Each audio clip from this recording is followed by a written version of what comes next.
Hi, this is Matt Marchant, and welcome to the virtual class for the Roots of Self-Sabotage, Lesson 2. Thank you again for joining me. So before we start with Lesson 2 in our self-sabotage series, let's go through the theme of the entire four-part series, this being the second part. The theme for me is creating inner awareness and understanding our responsibility, which for me means understanding our choices. So, creating more awareness and understanding the choices that we have before us. So, that's the theme for me. The learning objectives for this class, a little similar, yet a little different from the previous class. So let's go through those. Number 1, to create a better understanding of what we want in life, what it really means, and where it leads. So last lesson we talked about what is it that you want. Now we're going to ask the question, whatever that is that you want, what does that mean and where does that lead? And we'll get into that a lot more in this lesson. That's number 1, learning objective. Number 2 is to create a greater awareness of how we might be sabotaging our own growth and goals by stopping too short in our discovery into the roots of our self-sabotage. What that means is this. It's my experience that most programs that deal with self-sabotage or success or anything in that kind of related thing where we're going to help you grow, the growth process, they usually stay stuck in what's called the literal realm. And that's what we discovered in Lesson 1. We just kind of hung out in the literal realm. What's self-sabotage? What does it look like? What is success? What does it look like? What do you want it to look like? What does success mean to you? What is it that you want in your life? Are you being loyal? Are you being respectful? A lot of just what would be considered literal ideas. This is what I literally want. I want to make $1 million. That's it. Write it down. Perfect. And most programs deal with that. Okay, what do you want? Okay, let's help you get the $1 million. What we're going to do in this program, you can still get the $1 million, by the way, is we're going to find out what the next level is. What's that next deeper realm underneath the literal? Meaning, we're going to take a look at, like the learning objective number 1, what does it really mean and where does it lead? So I found that if we just stick with Lesson 1, sure, we can have a lot of growth from that, absolutely. Taking a look at where we might be loyal to society, to culture, to family, and not really being authentic. That's a lot of growth could happen from just asking that question. Am I being loyal or am I being respectful?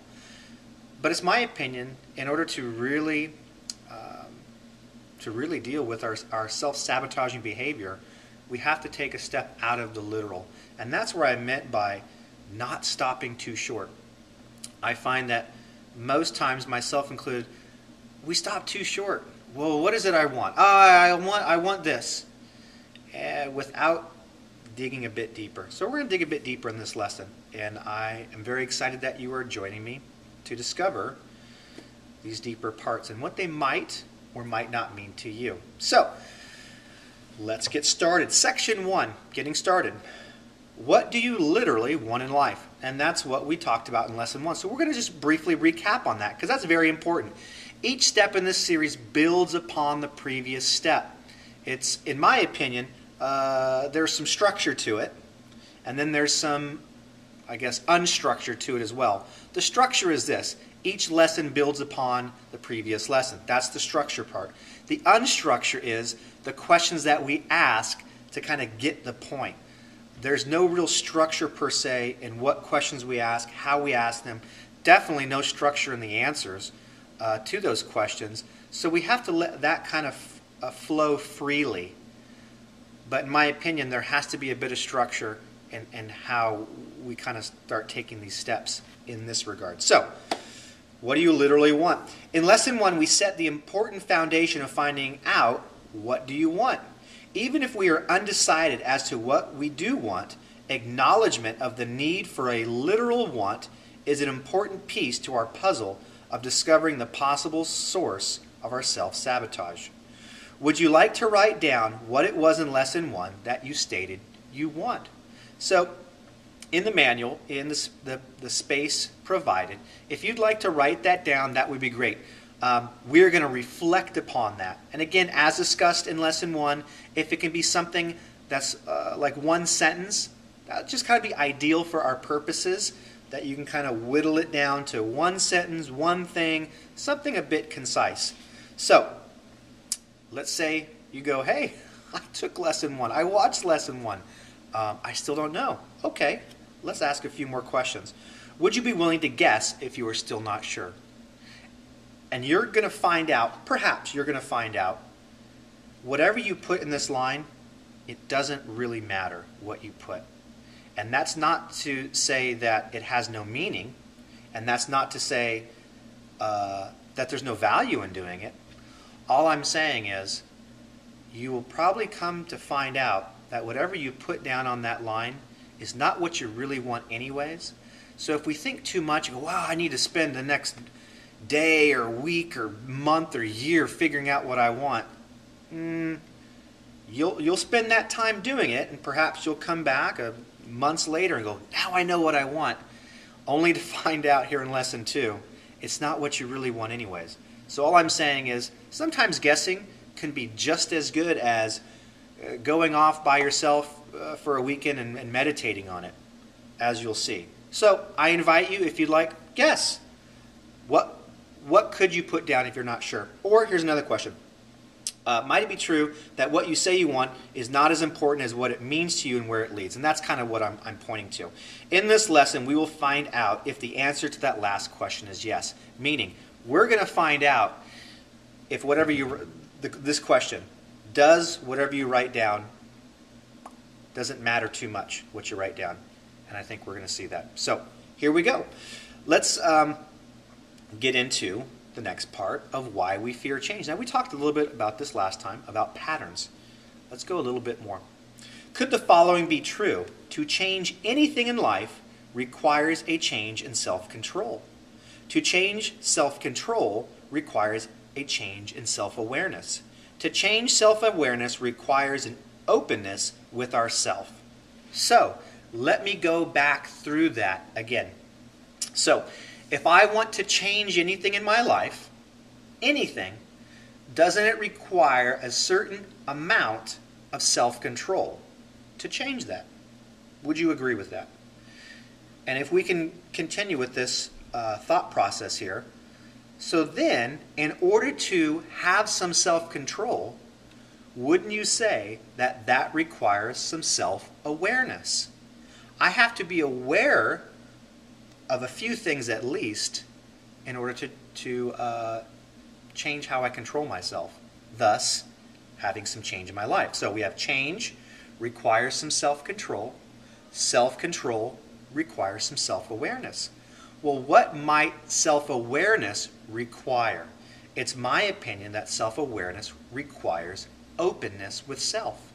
So I want to change, yet I need some self-control. I need some self-control, yet I need some self-awareness. I need some self-awareness, yet I need some openness with myself. Make sense so far? I hope so. If we proceed with this as the basis for change, could the following be true?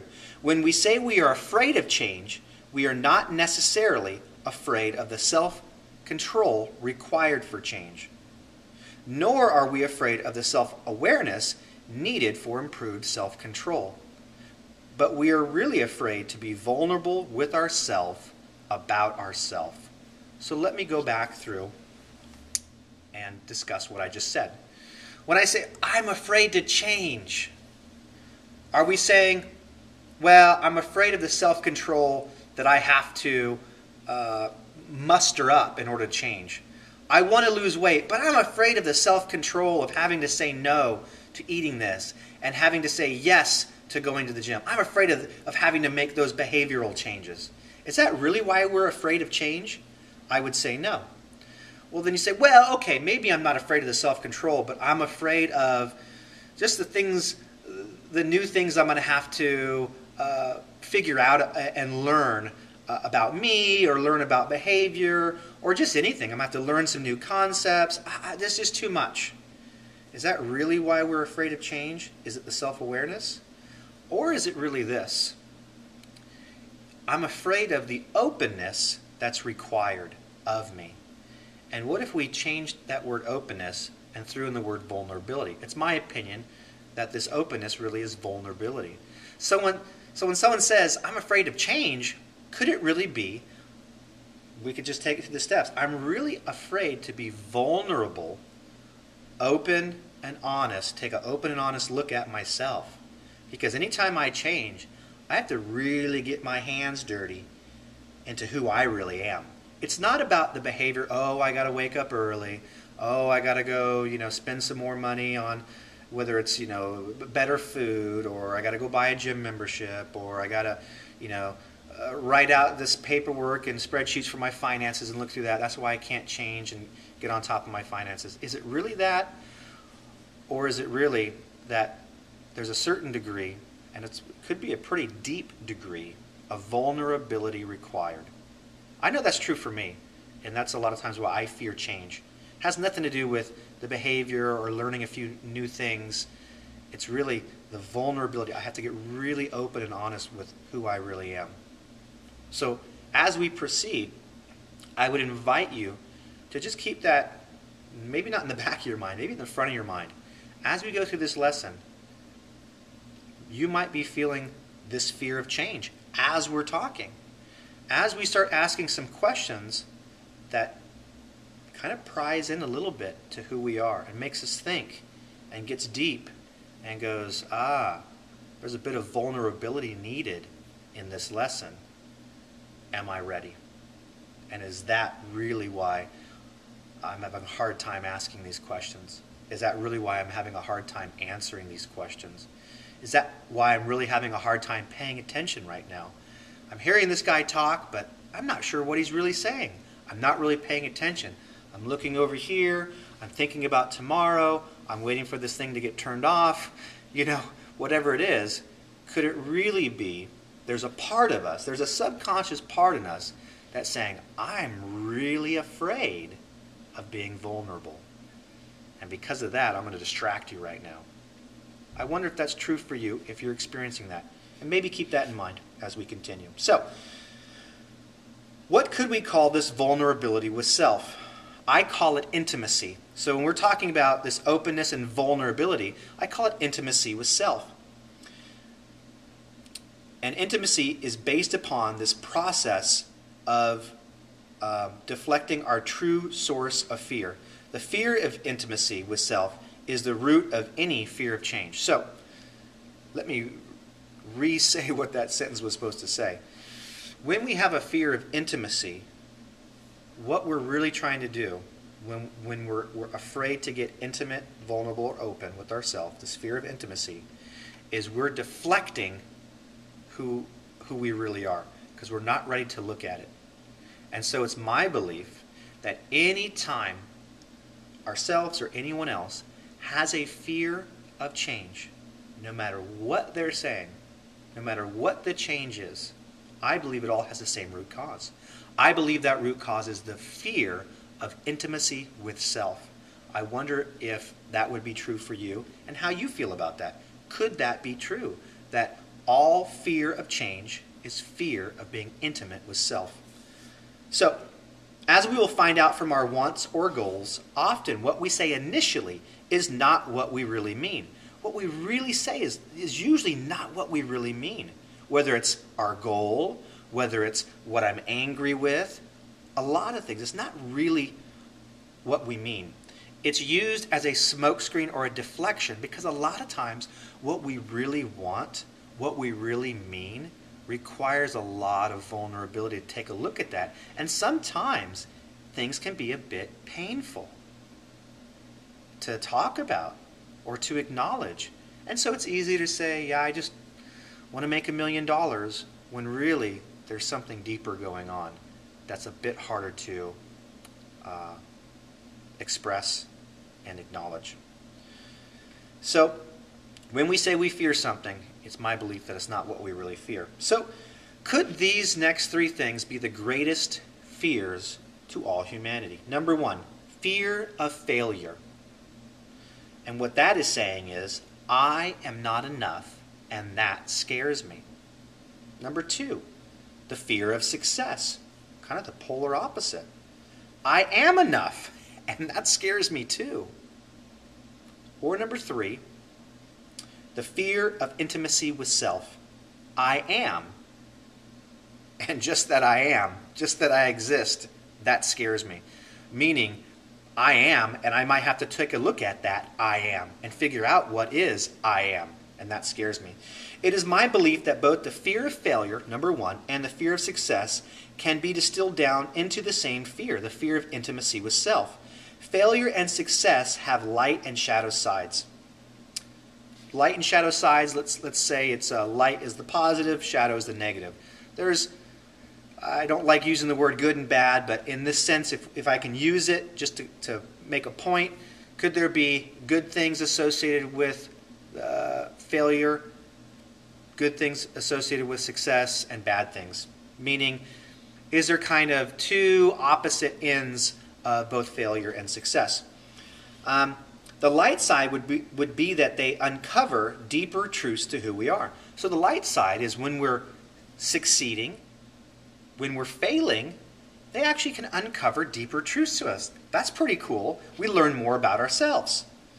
And the shadow side is we can hide from those same truths. So when I'm succeeding, I can actually hide from who I really am. When everything's working out great in life, I might not have to take a look at my life. It's real easy to hide. But the same can be true of failure too. I could really be failing in my life, and I can just use that label as I'm just a failure to not have to look at my life. And I can get wrapped up into these two labels of I'm a success or I'm a failure. And it's my belief that we use both of these labels to do this. Most of the time, it's the shadow side. We use these two labels to really just hide from ourselves. But really, what if we could take a look at both failure and success and find out that they exist in our life, whether for a long time, whether temporarily, they exist so that we can learn more about ourselves. I know I've used both success and failure to hide from self. Now I'm trying to find out how I can use these things to just reflect back to me more of who I really am. So, our fear of failure and or success may really be the fear of what might be exposed. Thus, they may really represent the fear of intimacy or vulnerability. As children, we were physically vulnerable. We were also emotionally vulnerable. For anyone who has been around infants, you will typically see that they have very little, if any, fear of being emotionally vulnerable. That is, if their vulnerability is acknowledged and respected. What is done with their vulnerability has a profound effect on them. So when you think of, again, these fears, is it really a vulnerability of self that we're talking about? I believe it is. Let's think of an infant. Now physically, they're very vulnerable, right? And emotionally they are too. And typically, if their vulnerability, emotional vulnerability, and physical vulnerability also, is acknowledged and respected, they will feel more free to be vulnerable. They don't feel as bound up. They don't need to protect themselves emotionally because they feel acknowledged. Their vulnerability is acknowledged and respected. So that's what we're going to talk about. Not the physical vulnerability, but the emotional vulnerability. So I use that example of an infant or a child. We can kind of think of that. They kind of say how they feel. They cry when they need to. They laugh when they need to. And they typically will express things when they need to. I wonder if that's true for us. Do we feel that same freedom now as adults to express ourselves when we need to, when we want to? And if we don't, I wonder why. What's happened to our emotional vulnerability? So we are now on page 2, second page. What does it mean to be emotionally vulnerable? Here's my definition. As with all the classes I teach, I always invite you to come up with your own definition, but here's mine, at least my definition today. More sensitive than numb and more curious than defended. So being emotionally vulnerable is I'm sensitive. I'm able to sense things emotionally and physically. And we'll get into that a little bit. But I can feel things. I can sense things. Okay? And I'm more curious than defended. Curious meaning, I wonder why. Question mark. As opposed to defended, I don't care. So when you think of kids, they are typically more sensitive than numb, and they are typically more curious than defended. What 2-year-old says, I don't care about learning that. No, they go, what's that? What's that? What's that? And they tend to be fairly sensitive. So let's go through just some basic questions when it comes to our own emotional vulnerability. How sensitive to your feelings and emotions are you? Do you allow yourself to feel without losing yourself in those feelings? So let's explore those first 2 questions. First one is, how sensitive to your emotions and feelings are you? Pretty straightforward question. Are you able to feel things? Do you know when you're feeling sad? Do you experience, I won't say maybe a wide array, but array. Do you experience different emotions? Are you aware when you're experiencing different emotions? Do you allow yourself to experience different emotions? And I'm curious if you judge those emotions too. Do you say, it's bad to feel sad. It's great to feel happy. Or do you just allow yourself to feel those? So that's the first question. Are you numb or are you sensitive? The next one is, do you allow yourself to feel without losing yourself? So this would be the opposite. You have numbness on this side. Nope, I can't feel anything. Don't really feel happy, never really feel sad. I'm just kind of flatline, okay? It's like that heart rate. Doot, doot, doot, doot. I'm just doot. That's my emotional heartbeat right there. It's flatline. It's pretty much dead. There's not much going on. The opposite would be, I feel a lot. I feel a lot of things. And I lose myself in that. Meaning I become that. I become happy. I become sad. Rather than just experiencing and going, I'm experiencing this emotion right now. I actually label myself. I become that thing for a day, for a week, month, year, whatever.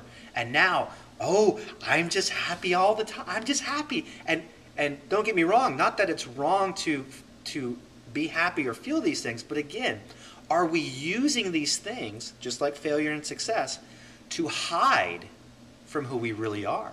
So could someone who was getting lost in their happiness, always happy, everything's always okay, and maybe the circumstances of their life, and there's really a lot of things going on, but they're so lost in this persona of this emotion that they can't admit to others, let alone admit to themselves that, I'm grieving right now, and I'm feeling sad. So that's what it means to be lost. So my basic 2 questions are this. Are you really numbed out, or are you just getting lost in some emotion? Interesting questions. Next one.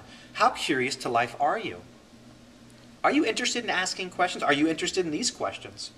Do these questions make you go, what's the point of these questions? Or do you go, wow, those are interesting, and I'm curious what my answers might be if I later kind of go back and reflect on these. Does your level of curiosity surpass your level of judgment and opinion?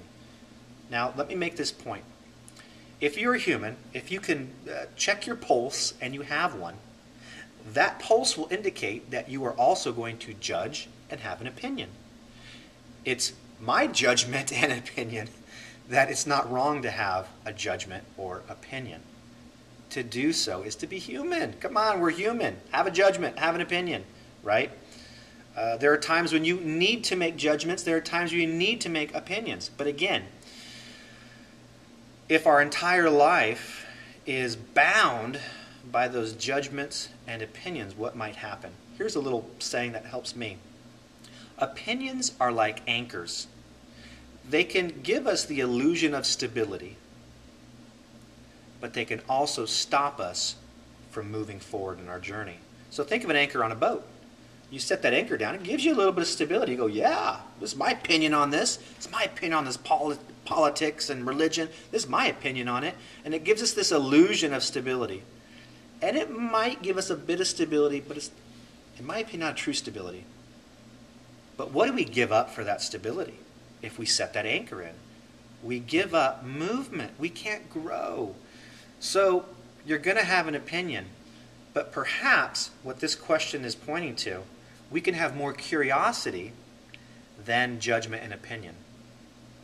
And maybe the goal is not to decrease our judgment and opinion, because if you're human, you're going to have some, but maybe to recognize that we're judging, recognize that this is just an opinion, and go, but I have more curiosity. And we'll talk more about curiosity in this lesson. Let's continue. Could it be true that the one way we react to feeling uncomfortable with being emotionally vulnerable is by becoming more physically tough? So think about the body. Is there a way to work out the body in a certain way to kind of cover up for the emotional vulnerability we feel? I know that's true with me and a lot of the workouts and working out I've done in the past. And that could be true too. And our body can also tell a story of our emotional vulnerability. So I'm wondering, what does your body say about emotional vulnerability? Next question. Where did you learn to fear vulnerability? If that is true for you, I know it's true for me. Where did you learn to fear vulnerability? Were you able to be vulnerable with one or both of your parents? What did that teach you as a child about vulnerability? So what did you learn? What did that teach you? What kind of belief system or value system centering around vulnerability and intimacy with self was created for you? And my last question in regards to this is it possible that that is still affecting you today? Could it be that how you viewed vulnerability as a child, how you were taught it, how you experienced it, how you saw it play out, and your family of origin is still having a profound effect on you today?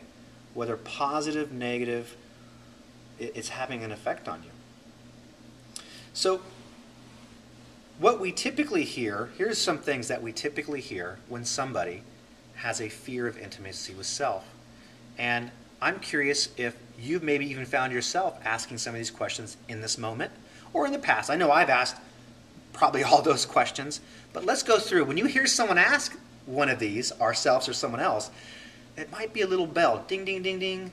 That might be reflective of fear of intimacy with self. Let's go through them. Why do you have to ask so many questions? Or why do we have to ask so many questions? You see how that curiosity just goes, woo, not much curiosity in that statement. What's with all these questions? Here's another one. Just tell me what to do. I don't want to have to think. You tell me. Could it be that if I have to think for myself, that requires too much vulnerability for me? I'd rather just be told what to do. I don't want to have to think for myself. Could that be a fear of intimacy with self? Here's a really good one. Let the past be the past. Oh, I don't talk about the past. Just let it be the past. Here's another one. I live in the present, not the past. The past doesn't affect me. What happened was a long time ago. I'm over it. So could it be that when we're downplaying our past, what really is being said is there's a huge degree of vulnerability needed to look at the past. I am not ready for that.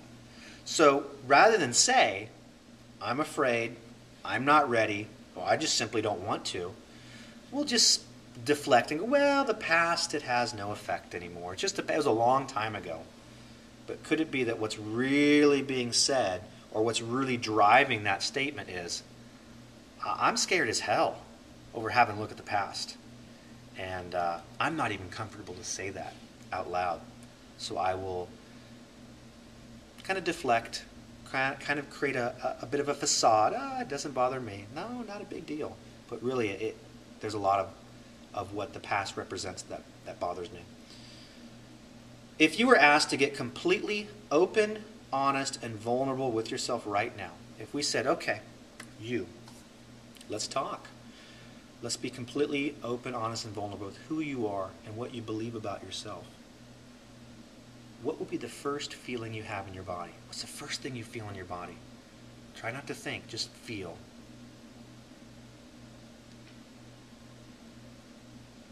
And we'll even take just some time here just so you can kind of feel. What do you feel in your body? Maybe how have you felt with some of these questions that we've talked through right here? Anything you feel in your body? So here's a question. What would surprise you more? Having a strange feeling in your body or having no feeling at all? What would surprise you more about yourself? Could it be true that having a feeling, any feeling, points to a certain level of sensitivity, whereas no feeling may point to numbness? And that may or may not be true for you, but I'm wondering, if you are able to sense your body, could that be actually a really good thing? Could that be a really, we'll say, positive thing? That it's showing us a certain degree of sensitivity. On the flip side, could it be a bit concerning if we don't feel anything in the body? So what's the danger of feeling numb? Let's just assume that I'm here and I feel nothing. It's just a bunch of questions, just a bunch of words on paper. What is this? No big deal. Vulnerability, schmolnerability, whatever. So what's the danger in feeling numb? Typically, having no feeling, meaning being numb, towards that which would be reasonable to have a feeling, indicates the highest level of pain. So when you should have a feeling and you don't, it indicates the highest level of pain. So when someone were to punch you in the face and you were to feel absolutely nothing, would that concern you? If you physically felt absolutely nothing, would that concern you? Typically, when we go numb, it represents the highest level of pain. In the physical realm, when a human body is traumatized or tortured enough, the human body will go completely numb in order to survive. This has been proven in a lot of these prisoner of war camps and this type of stuff. The human body just goes completely numb in order to make it through the experience. Because if the human body had to continue to feel the torture, it would die. So it goes numb as a survival mechanism, and that's physically. Emotional trauma, though, in my belief, behaves the same way. When we are numb to how we feel, could it be that it reflects such a deep level of pain that to recall or experience it would seem suicidal? So I wonder if there could be physical pain that just knocks the body out. Could there be emotional pain that does the same thing? We can't feel anymore. We have no feelings. Everything's like, meh, meh. And if we're feeling that, could that represent the highest level of pain? And could there be a part of us that says, hey, it's suicide to even consider talking about that? And maybe that's another reason why it's so darn hard to get intimate and vulnerable with ourselves. Because to a part of us, it actually seems like emotional suicide. So I have a question. Is there any topic or any person that is off topic for discussing with you? So is there anything that if we started talking about it right now, you would just go, whoa, I don't want to talk about that? Or a person, or a time in your life, or a time in your life with a person. If I said, hey, let's talk about this that happened a long time ago, is that something where you go, nope, no, I'm not going to talk about that. I'll talk about what happened yesterday or last year or with this relationship. I'll talk about this relationship for years. But I'm not talking about this relationship over here. In fact, I can't even remember most of that relationship and what happened. I wonder if you find that interesting too, why certain parts of our past we remember very little, if any. Yet other parts of our past we remember quite a bit more. I wonder if that is another way of numbing out emotionally. I know that's true for me. So if there is a topic or person that's off topic of discussing that you won't discuss, does that concern you? Do you think, wow, does that surprise you at all? Or did you kind of Doesn't surprise you. I'm curious. So let's say this about numbness. What if we could agree on this? That numbness served a purpose at one point in our life. I would say that's true. That prisoner of war who's being physically tortured, it's serving a purpose. It will get this man or woman through this torture physically. Perhaps we can see the gratitude in that. Perhaps we can see, whenever we're feeling numb, we can see the gratitude that we needed that numbness at one point in our life. We needed to be completely oblivious to the pain that we were experiencing. And go, thank you, it got me through. But most likely, we no longer need to numb out. And that is probably true for all of us adults. The pain we experienced in the past, we needed that. We needed that reaction, whatever that reaction was. In this case, we're talking about numbing out. But perhaps we no longer need to react that way because perhaps we are no longer going through that same pain. Could it be true that we all numb out in our own way? We all have our own way of numbing out, and there's no one way that we all do it. We all just kind of do it at various times. Could it also be true that numbing out is a clever way to escape feeling uncomfortable? So when someone's feeling uncomfortable with the topic, uncomfortable with questions, uncomfortable with what they're learning about themselves, they can numb out. Stop listening and just kind of, yep, that's one way. Could this clever way to escape also be dysfunctional and hindering our ability to look deeper within? I would say yeah. If we're numbing out, we're not going to be able to look deeper. So let me give you a quick little story when it comes to numbing out. Let's say when you were 7, you were given a pair of shoes. Most likely when you were 7, you were given a pair of shoes. Think about that. How tall you were, how big you were, and how small or big your foot would have been at 7 years old. And your caregiver said, hey, so-and-so, here's a shoe for you. You put it on, it fit great. And you were excited about that shoe. Good-looking shoe or whatever it was for you. So now you're an adult, you're whatever age you are, and it was most likely many decades ago that you were 7.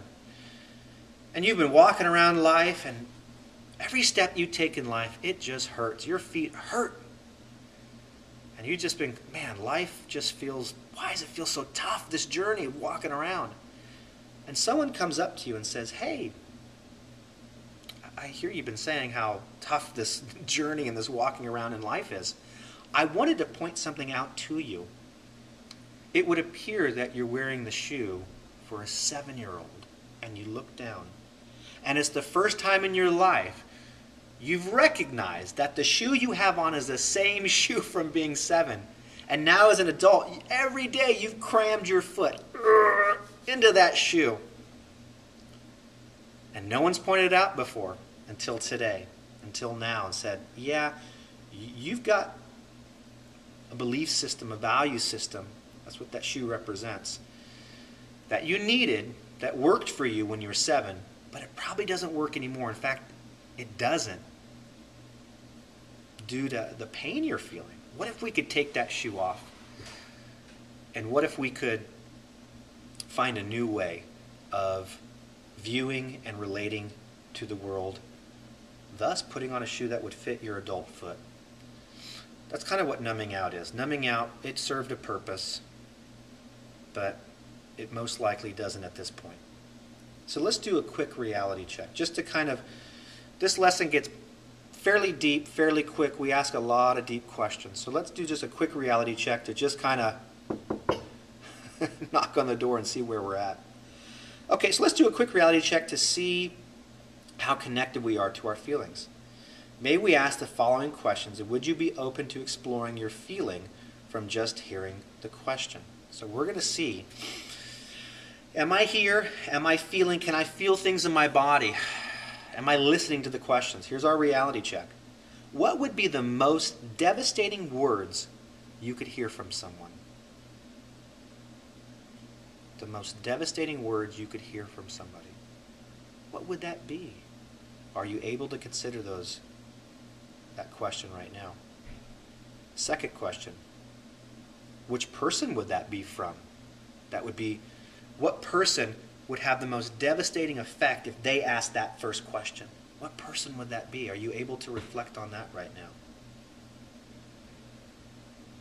How would it feel to you if anybody, or maybe this person that we're thinking about, came up to you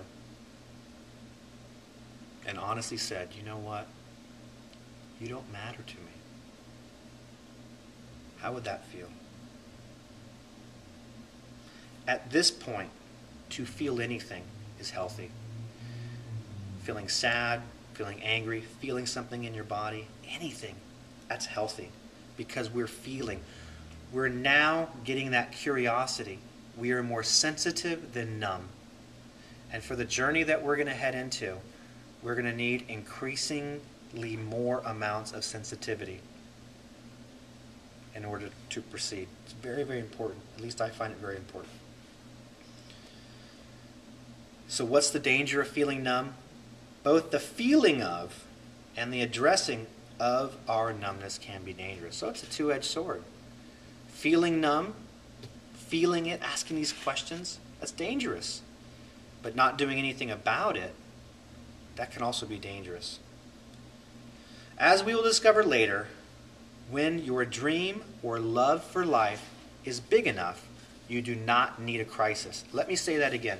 When we're talking about this pain that we're feeling, when your dream for life, when your love for life is big enough, whatever crisis, whatever pain, whatever suffering is going on in your life will not control you as much, will not have as serious effect over you because you have a dream and love for life that's a lot larger. So what does that mean? When your love and your curiosity for life exceeds your level of discomfort or fear, you will dive into whatever seems uncomfortable. If you had a child and they fell into a pool and couldn't swim, and the water was cold, you wouldn't concern yourself with the temperature of the water. There is a love in that water that is greater than anything else. If there were sharks in that water, you would not think twice before jumping in after that child. Right? What would cause you to set aside your discomfort, to set aside your own safety at this point in this little analogy? You have something you love so much, your dream is so big that no suffering or pain is going to stop you from addressing that love. That's what we're going to look at in this lesson today. No matter what suffering is going on in your life, no matter what pain is going on in your life, when we can create a love and dream for life that is so large and big, we can still have that pain and suffering in our life. But now that pain and suffering of our life has not become our life. It is not, or no longer our label. We are not living to this pain or suffering. We are not wrapped up in our pain and suffering. It is only now a small part in us. It is not all of us. And that's what happens sometimes when we have no dream or love. We become our pain. We become our suffering. And that kind of becomes our purpose in life, is just to suffer and just to be in pain until we are invited to discover what our dream or love for life could be. So let's talk about what a rebound is, because it's possible that you will feel an emotional rebound, or you might even be experiencing one right now. Rebounding is reactive behavior towards change or vulnerability as an attempt to maintain rigidity.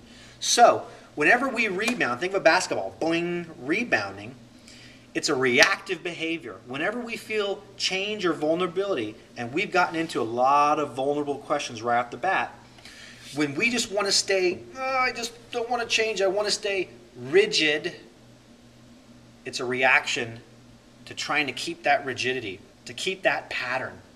We have this false sense of, I can have control if I just stay emotionally rigid. That's what a rebound is, when we feel threatened due to vulnerability. When our familiar patterns are disrupted, parts of us can become defended, in denial, disassociated, and deflected as a way to return to our original status. So we feel, uh-oh, I'm feeling vulnerability, or I've actually been vulnerable. Whoa, I'm pulling back now. I get defended, in denial, disassociated, or deflected, and we'll discover a few of those more. A rebound can sometimes be experienced first by an elation of expressing our truth, then followed by a depression from that expression. So, oh, I was able to get vulnerable. Oh, I thought about these questions. Oh my gosh, what did I just hear myself say? What did this person just hear myself say? What did maybe others in the room just hear me say? I can't believe that. It's the elation of, yes, I've experienced my truth. And then the depression of going, oh no, I've had to get vulnerable to do so. And that's challenged the status quo of where I like to keep things. A rebound can sometimes be experienced without a sense of elation too. Just the reaction of defense, denial, disassociation, or deflection. We can rebound without having said or thought a thing. So you don't have to have actually said something vulnerable, or even having to have thought a vulnerable thought. It can just be from just hearing something, just the question alone. It just, as soon as it just lands on our ears, before we even consider the question, it just causes us to go into one of these four things: defended, denial, disassociated, or deflected. The key point about rebounding is this: to rebound is human. If you rebound, welcome to humanity. Honestly. It's like with a lot of things. With everything, really. It is neither good nor bad, right nor wrong. It just simply is. And when you're experiencing a rebound, you can pat yourself on the back and go, I'm human. Cool. I'm discovering that I'm human by feeling this rebound. So what can slow down the process of this rebound, of this emotional rebound? Consciousness. When we understand the consequences of rebounding, we can lessen the time in a rebound. When we understand the workings of a rebound, when we understand why we're rebounding to stay rigid. That's the consequence. If we stay stuck in a rebound, we cannot grow. We are inflexible. We do not move. We have that anchor thrown into the water. It's stuck around a rock. This rebound gives me the sense of stability, but I ain't going anywhere. And until I pull that anchor up, until I pull that rebound up, I'm not going to go anywhere. So that's how we can lessen the time. Again, it's not to stop having rebounds, it's to lessen how long they last. So how might we become more conscious during a rebound? So let's say we start feeling a rebound. One, give yourselves permission to rebound. Say, hey, I'm human. I can rebound. To rebound is human, no more, no less. Second thing, that's the first thing. Give yourself permission to have a rebound. Second thing, become aware of our possible attachments to the feeling of elation. Elation is manic, but give yourself permission to be manic. It is just as dysfunctional to be manic as depressed, but could it be true that only through our dysfunction may we find function? Rebounding has a purpose. So, become aware of how you benefit from this feeling of elation and then depression. Elation, depression. And we can actually become addicted to these feelings of up and down and up and down. I shared that I was vulnerable. Oh, yeah. Oh, my gosh.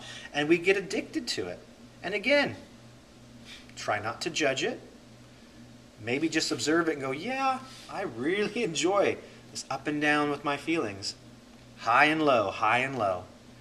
And just going, okay, in order to find function, perhaps I have to go through a period of life experiencing dysfunction.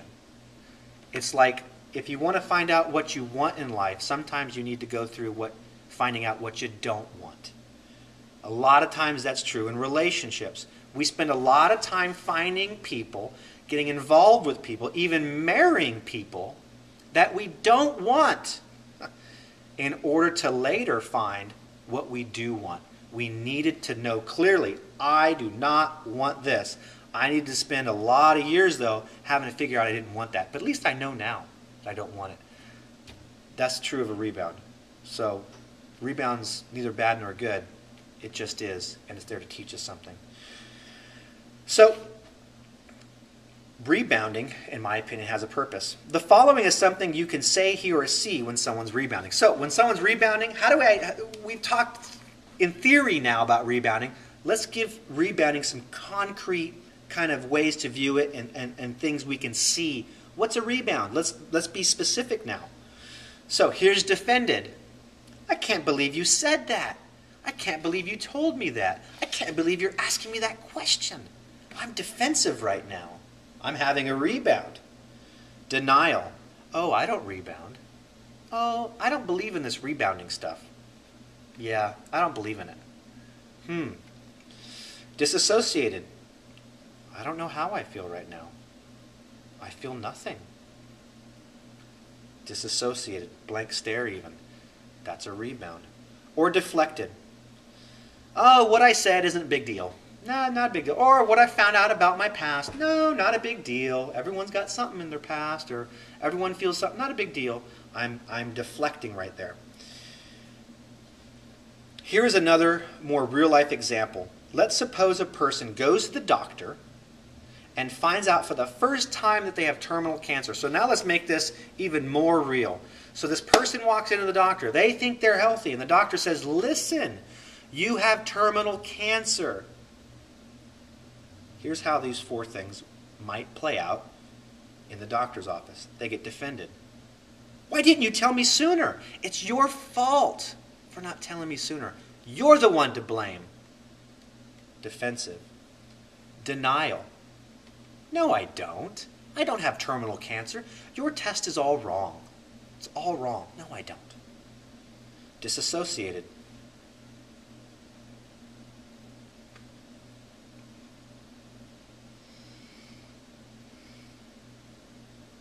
Says nothing, just a blank stare. Or deflected. This person's just been told they've had terminal cancer, and here would be a deflected answer. Oh, no big deal. I guess we all have to go sometime, don't we?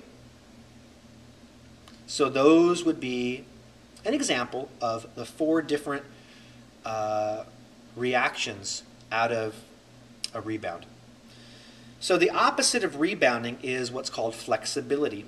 It is founded on these 3 basic premises. So the opposite of rebounding is flexibility. Here's the 3 premises of flexibility. A, there may be a higher purpose to what was said or done. So I wonder, is there a purpose, a higher purpose, to everything we're going through right now in this lesson? Is there a higher purpose to everything you're going through in your life? That's being flexible when we're able to just consider that there may be a higher purpose. B, there is a genuine curiosity to that possible purpose. So the B would be, yeah, A is there might be a purpose, higher purpose to this, and B is I'm kind of curious about that possible purpose. And C is there is a feeling of acknowledgement towards the reason something did or did not happen without the obligation for its approval or defense. That means this. Let's go through those 3.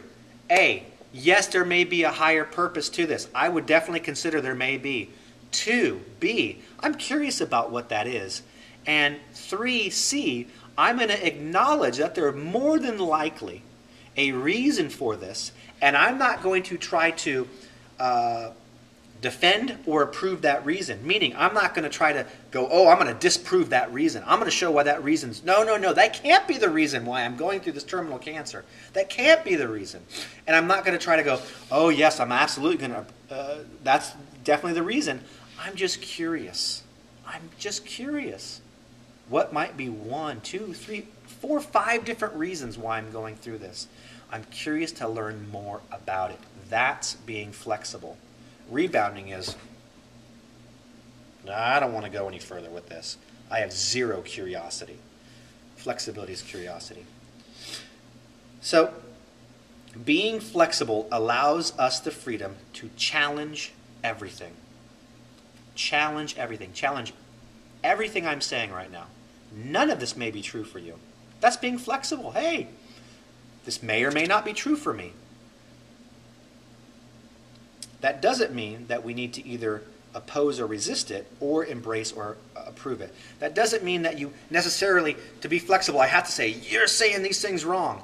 You're just saying it may or may not be true for me, but I'm curious to investigate it and find out, to really spend some time to see if it is. I'm curious. Flexibility is acknowledgement and respect. I acknowledge that there are different ways to seeing things, and that's what we're doing. We're taking a look at a possible new way of looking at our self-sabotaging behavior. And I respect that for you, this may or may not be true. If you said, yes, this is true for me, cool. If you said, no, this is not true for me, cool. At least now you know what's not true for you. And if there's parts of it that are and parts of it that are not, that's cool. Yeah, it's great. So can you think of times recently that you have rebounded from what you have said, thought, or felt? Can you think of times where you've been defended, in denial, disassociated, or deflected? What tends to be your primary reaction in a rebound? Out of those four, do you have one that will you get defensive? You get denial? No, no, no. Do you just kind of get disassociated and freeze? Or you get deflected? You tend to create a facade of sorts. So let's move on to section 2, getting set. So now what we're doing is think of what we're doing here as we've planted a seed. We have our seed, and our seed was the question, what do you want in life? We planted that seed in the dirt, hence the Roots of Self-Sabotage title of the class. We are going to grow up like the seed would. Any plant would grow up. You have the trunk or the stem, whatever they would call it, leading up to branches. We're also going to grow down, though, like roots would in any tree. Okay? So what does it mean to grow up and grow down? This class series on self-sabotage is built on the analogy of a tree. In lesson 1, we planted the seed. We started with defining the subjective aspects of both sabotage and success. That was planting of the seed. Okay? What is sabotage? What is success? The question of what do you want was also planted. That was in the seed. And now it will start its growth. Now that we've answered that question, our seed can grow. Like all seeds, there is an upward and downward growth. All trees need roots for stability and limbs to bear fruit. Both are an expression of life. So both growing down and growing up are needed. They both express life. They just go in different directions. But they desperately need one another. Would you say? A tree needs its roots just as much as it needs its trunk. A tree without roots is called firewood. Don't get burned by not digging deep with your roots. So if we don't dig our roots, what happens? What is a tree that doesn't have any roots? It's firewood. It's just a piece of wood that lays on the ground. It's got no roots. We're going to get burned. A tree without limbs is called a stump. Don't miss the pleasures of life by not bearing fruit. So if our tree has no roots, the tree falls over, you're just dead wood. You're going to get burned up.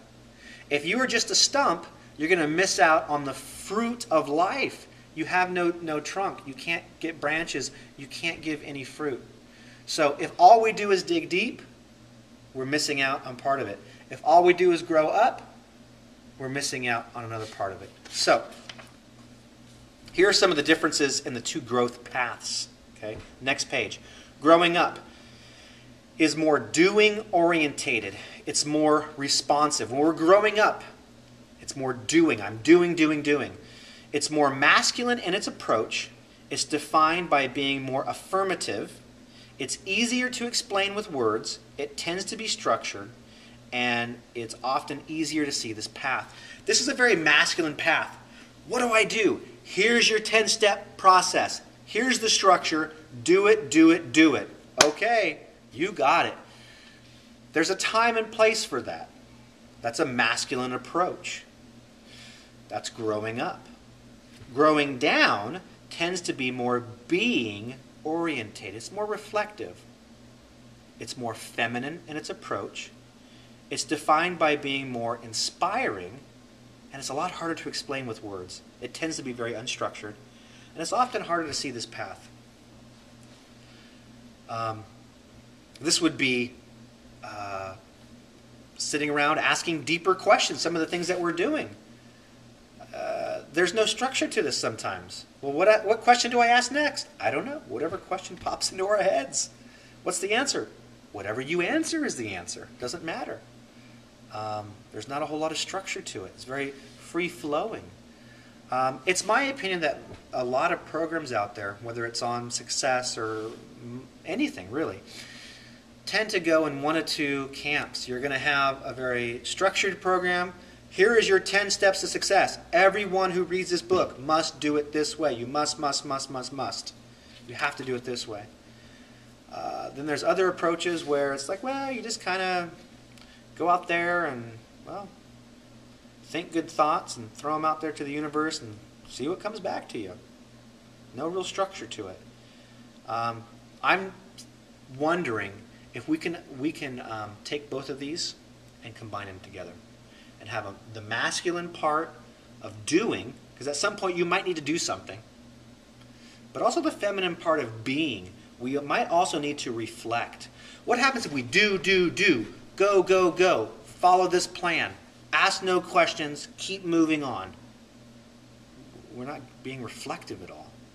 What happens if we just sit and just get real reflective and just contemplate life for the rest of our life? What are you doing? I'm still contemplating life. Are you living life? No, I'm not living life. I'm busy contemplating it. That could also pose a problem for us. What if there's a way to combine them? I think that what we have here is that approach. We're going to take a look at both the masculine, growing up, doing something. You're going to have to do. You will have to write some things down. You will have to actually put some work in. But growing down of also just going, okay, let's quiet ourselves and reflect on this. Is there complications from doing without reflecting or reflecting without taking action? Can you identify other methods of dealing with self-sabotage or personal growth that take on only one of these two approaches? Is there a way to connect both approaches together on our journey for self-awareness and responsibility? As I just said, I think there is. So let's get into section 3, which is step 2 in our process. Step 1 was, what do you want? Perfect, we've got it. Or at least we know we need to have something written down at some point. Step 2, stepping down and stepping up. So let's start with stepping down. We're going to dig our roots in first. So here's a question, or here is the question. Here's the main question in step 2, moving down. What would that mean to you? And you know what? As I just remembered, let's do this before we go into this. The last page of your manual, almost forgot I did this. This gives you the outline of kind of where we're going. Step 1 is right here. What do you want? Here's this darkened part. It's the literal realm. What do I really want in life? That's what we dealt with in lesson 1. Lesson 2 is, or step 2 is down. What would that mean? That's what we're getting into. Okay, what does that mean? Step 2 up is, where does this lead? And you can see there's an up and down for step 3 and an up and down for step 4. In the end, if we have time, we'll go through those steps as well. So, just to give a visual, I'm very visual with some of these things. So,